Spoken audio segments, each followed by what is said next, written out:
तर उल्हास नदीवरील दहिवली मालेगाव पूल सध्या धोकादायक अवस्थेत आहे। रायगडमधील नेरळ कळंब मार्गावरील पूल सध्या धोकादायक अवस्थेत आहे। मुसळधार पावसामुळे पुलाचं संरक्षण कठडे तुटलेले आहेत। प्रशासनाकडून अद्यापही दुरुस्तीची ठोस कारवाई नाही।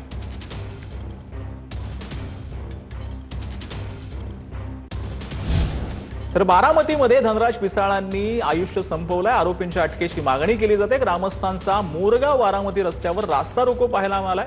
धनराज पिसाळांना आयुष्य संपवण्यास प्रवृत्त केल्याचा आरोप आहे। दाखल गुन्ह्यातील आरोपींना तात्काळ अटक करण्याची मागणी करण्यात आली। दूध संघाचे संचालक असलेले सतीश पिसाळांसह 8 जणांवर गुन्हा दाखल करण्यात आला। या सुपा पोलीस स्टेशन येथे 160/2026 फिर्यादी धनश्री जयवंत पिसाळ यांच्या तक्रारीवरून फसवणुकीचा गुन्हा दाखल आहे आणि सदर गुन्ह्याचा तपास चालू असून दोन आरोपी यांना आता अद्यापपर्यंत अटक करण्यात आलेली आहे। सदर आरोपी पोलीस कोठडीमध्ये आहेत।